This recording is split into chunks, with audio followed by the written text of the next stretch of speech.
Welcome to the City Center podcast from West Palm Beach, Florida. I'm Jerry Marcello. Being homeless, or trying to help those who are homeless, is a tremendous challenge for nearly every community in the United States. West Palm Beach is no exception. One of the greatest challenges for those trying to solve the problem is to debunk myths and falsehoods that have sprung up around the issue of homelessness. There's a lot of misinformation associated with homelessness, and it only makes the job of helping those on the street that much harder. We're going to take a look at the top misconceptions people have about homelessness and try to help set the record straight. With me today is Homeless Service Coordinator for the City of West Palm Beach, Allie Severino. Allie, welcome. Hi, thanks for having me. I guess you hear them every day, half-truths and stories that make things worse.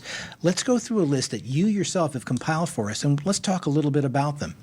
First one, homelessness is a choice. Yes, so I think it's a good one. And so no one chooses to be in a bad situation, right? No one would choose to have to sleep in the rain at night or to have to be covered in bugs when they wake up in the morning. That's not what anybody chooses. But due to some people's, where they're at with their mental health, they might not even be capable of making a choice that's better than that. Or due to low confidence, humans are complex. But homelessness is often not a choice, though there are some individuals who do choose to be outside. There are some individuals who are not yet ready for the responsibilities that come along with being a housed individual. Because to be housed, typically you need an income, which means you need to go to work. And if you have severe disabilities, that can be scary. Or if you grew up in poverty and never completed middle or high school and you're feeling bad about how much you actually know it. And most of our clients can't even use a computer. So when you're coming in like that, I think it's very scary. But so I think it's mainly a fear-driven choice. It's not a true choice, if that makes sense. Myth number 2, all homeless are mentally ill or addicted. Now, I think this is a great one because I just can't help but think, and the homeless individuals say it a lot. They go, we do what they're doing, but they're just doing it inside. Because somebody drinks 2 beers a day, does that make them an alcoholic? Not really, right? I mean, so yes, while people outside might utilize substances, some of them have substance use disorders, some do not. Some are just don't have a lot of money and they don't have the support they need to make it where financially into housing or stability. But when it comes to and mental illness too, there's many individuals outside who are not mentally able, but they might be physically disabled, right? So there's a whole host of different reasons why a person might become homeless. And we kind of talked about this in part 1, but it really goes to physical health, mental health, of course, substance use, family issues, LGBTQ community, right? Often find themselves unhoused due to issues with their families. Same thing with the youth. So, the problem can be a little bit larger than just, oh, they're mentally ill or, oh, they're doing drugs, because we all know that you can be mentally ill and do drugs inside. Gotcha. Number 3, homelessness is a problem of individual responsibility. Now, I like this one because I'm kind of in the middle here. Okay. I don't know if it's our full responsibility to fix everybody's life fully. And I don't know if that should be a government responsibility. I do believe that it is a community responsibility.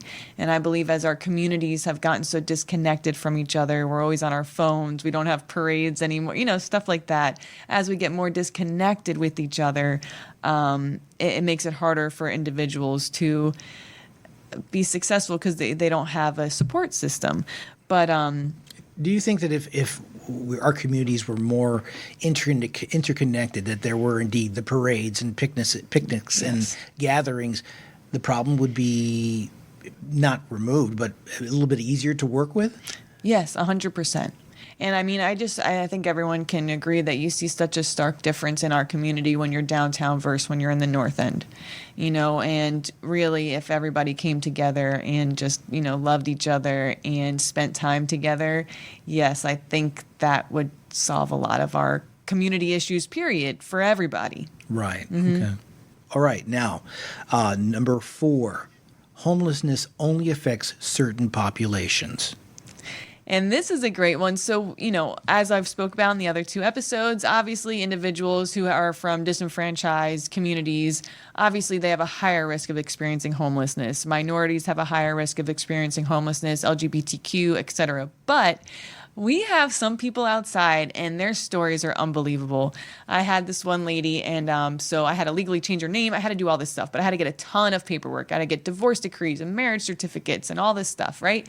And so when I'm reading through all these documents, I'm like, wow, this woman had a big home, right, in Ohio. She had an Escalade. She had some cosmetic surgeries done, right? So she was obviously doing okay. She worked for years because I had to get her retirement, turned on, helping young children that had developmental disabilities, right?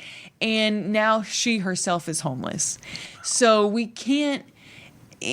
you can't look at somebody and think that you know where they come from or the life that they lived before they ended up on the street.